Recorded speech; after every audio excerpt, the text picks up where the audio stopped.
Another unfortunate casualty to tide of time, insane asylums. I lament their loss not only as brokerage houses for the breadth and depth of human psychoses, but also I shall mourn the disappearance of that peculiar environment present only in an insane asylum. That palpable atmosphere of blistered brains and churning bowels, the odoriferous melange of freely flowing bodily humors, that gently rolling cacophony of distant sobs and screams, the muttered cursing at perceived enemies, and the blissful gurgling of the lobotomized, like a newborn babe discovering the sky. I shall still find test subjects as surely as I find bloody sustenance in the night, but this climate, I fear, may never be replicated.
It is quite peculiar, the happenings I've been made to witness for my supernatural longevity. I am thinking of one unfortunate phenomenon in particular, of unique interest to my station, both as a professional and as a sufferer of this vampiric condition. It seems the stream of time has begun to erode the moorings of my chosen course of study, for the methodologies that gave birth to psychology are slowly disappearing. I find myself in an era that overlooks the physical component of psychological pathology time and again in favor of the sophistic practices of Freud. Phrenology, dactopintilism, and the rest of the old guard has fallen by the wayside, its champions all silenced in death, with my unique exception. Would that I could make my voice heard again, although it may be suspicious should I return to popular medical discourse 50 years after my apparent death. No, better that I continue my studies into the psychoses in secret. One day, may I hold up my own cure as validation of the methods. I am confident no cure for my condition or that of my beloved wife lies within our figurative minds, waiting to be unlocked by the correct combination of memories recovered from our childhoods. I'm most certain it has nothing to do with the relationship between myself, my parents, and my genitals. Sorry, Sigmund, but I choose to stay my course. In time, too, may your star fade and disappear.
Often I reflect with great regret on the missed opportunity that was my infector. Had I been conscious after the attack, I could have stopped the orderlies from locking her in the roaming pen. What I would give for just one interview, a few simple questions of the plague-ridden woman who met her end that dawn. Of course, there is no guarantee she would have been any more helpful than my current crop of test subjects, mewling wretches. Few could be called enthusiastic. Given the nature of the tests, I cannot expect the same fervor from all, but a modicum of cooperation would be appreciated. Animals. The one called John went so far as to gnaw off his arm and escape into the floorboards like some feral rodent. I still hear him scurrying about at night. He must be making an atrocious mess in there.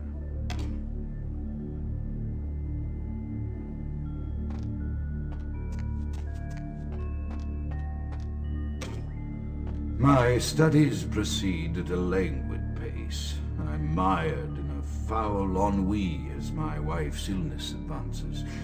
My subjects grow restless without proper supervision, but I cannot pull myself back from this black depression. How many nights I've wasted now, gazing from the tower walk, pondering the frailty of existence.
After decades of solitary study into this affliction, I have learned that it is by no means mine alone. Indeed, the city is home to an entire society of similarly afflicted individuals with whom I've only recently made contact.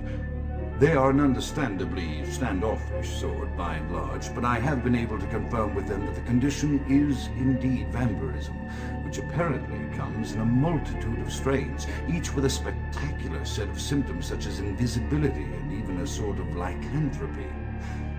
Through numerous official interactions with the governing body of this secret society, I have concluded that their fundamental understanding of the vampiric condition is woefully lacking and mired in suspicion and pseudo-religious dogma that would make a Turk balk for its strictures. Indeed, they seemed impressed with my studies and the eloquence with which I was able to present them. Apparently, the typical sufferer of my particular strain of vampirism is far from the vanguard of the King's English. So impressed were they that they even offered me an office in their government, a rather high office by the sound of things. I believe I shall accept. If nothing else, it should provide a lofty vantage point from which to observe the breadth and epidemiology of the affliction, so that I may move more expeditiously toward a cure.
I have accepted the role of Primogen for Clan Malkavian, the dreadfully winsome label applied to the particular strain of vampirism I suffer, so named for some supposed vampire father figure of old.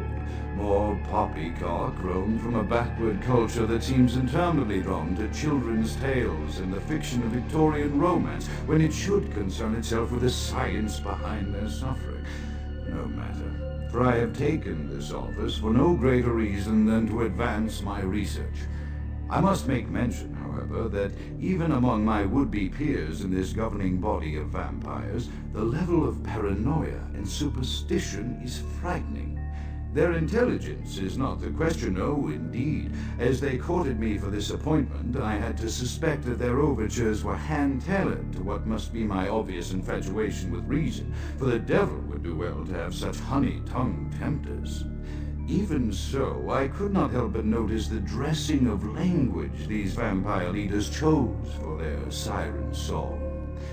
Whether it is born of habit, from addressing their unwashed, ill-educated subjects, or from their own deep-seated beliefs, their linguistic flourishes belie a faith in superstition over the providence of empirical reason that must be an all-pervasive theme in this society of darkest night. Damn it all, now I'm doing it too.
The voices have increased in frequency and direction of late. They have begun to stay with me long after conversation has ceased and are serving as quite a distraction. I fear others are beginning to notice my preoccupation at the vampire gatherings. I am thinking again of the particular vampire of whom I spoke previously, who I dare not name for my growing fear. If the voices are to be believed, then my caution is warranted, for they speak of his blackest crimes, both past and future. More than once I have seen the suspicion in his eyes and heard the distrust in his voice when speaking with me. The fear must register on my face, as it is all I can do in these moments to keep from crying out in chorus with the voices.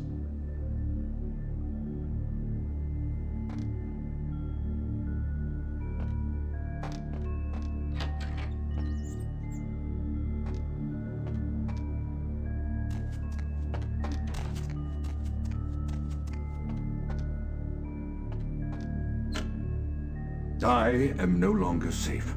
I know it. The voices have proven themselves authentic, and I have withdrawn from the Vampire Society entirely.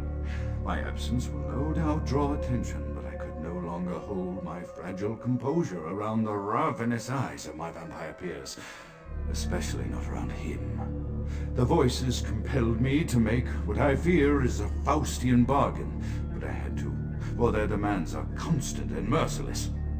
I have secluded myself within the mansion. I know he will strike out at me. He will go to any length to achieve his ambitions, and he knows that I know. I have taken precautions to protect my beloved wife. The cure will have to wait until our immediate safety is guaranteed. The mansion was constructed with security in mind, but at that time I was not privy to the full range of vampire capabilities. The voices echo in the twisted corridors of my psyche, dark whisperings of a macabre and formless menace, the approach of which portends an end to all of this.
Grout is dead? Pity it could not be by my hand. No matter. Soon yourself made kings, and false prophets, and all who bear the mark of the beast will be washed from the earth for the coming of the Lord.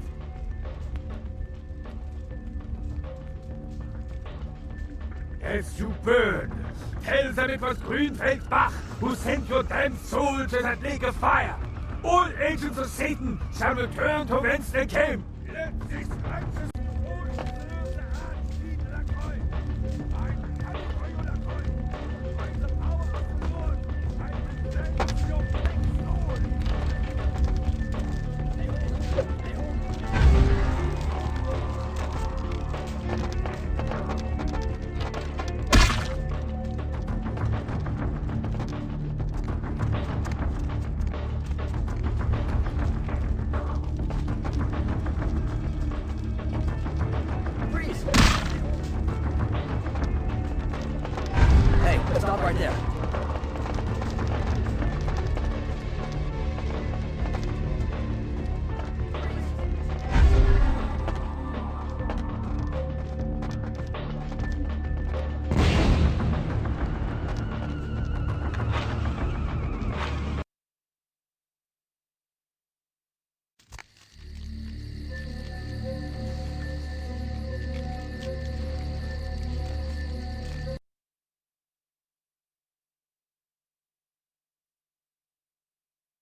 Evening there. Something burning? Ugh, smells like someone burnt the burgers. Sure, I'll open her up for you. Geez, I could go for one of them double-spaced burgers with onions and the cheese and some bacon and the guacamole.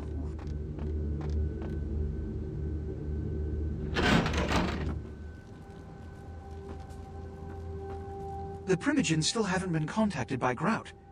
I thought I made it clear that you were not supposed to come back until we had heard from him. Grout's dead? What?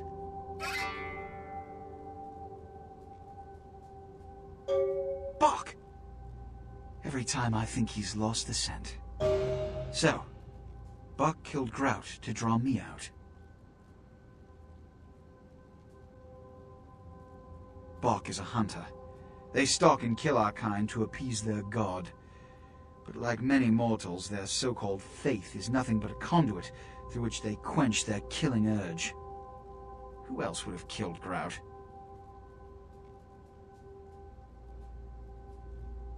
Look at me. Are you sure it was Nines Rodriguez? Because if it was, the consequences... Do you know where this might lead? Do you really have any idea?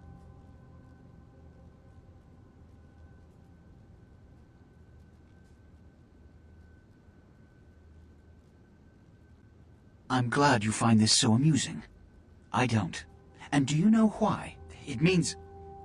Under most circumstances, I would call a blood hunt on the murderer immediately. However, the anarchs of this city may interpret such an action to be a declaration of war. I do not want a war with them. This decision will take some time. I need to confer with the Primogen on this. In the meantime, I've come to a decision on the Ankaran sarcophagus, and I believe that for the safety of the inhabitants of this city, we need to place the sarcophagus under Camarilla protection until its contents can be confirmed. You're becoming quite indispensable to me. So, out of all my available personnel, I'm going to entrust the retrieval of the sarcophagus to you. It was quietly delivered to the Museum of Natural History a few hours ago.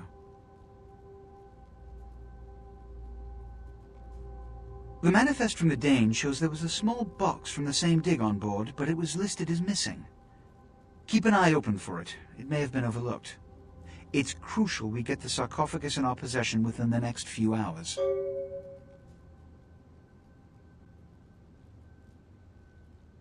Yes, of course. Here. I can't have one of my representatives running around ill-equipped for their task. Here are the keys to the front door of the museum. The sarcophagus should be in an examination room of some sort. There's a small security staff on site, but I don't want a massacre. Mortals are just as easy to deceive as they are to kill. There is a degree of immediacy attached to this task. Work fast. And, as on the Dane, you are not to open the Ankaran sarcophagus for any reason. Excuse me.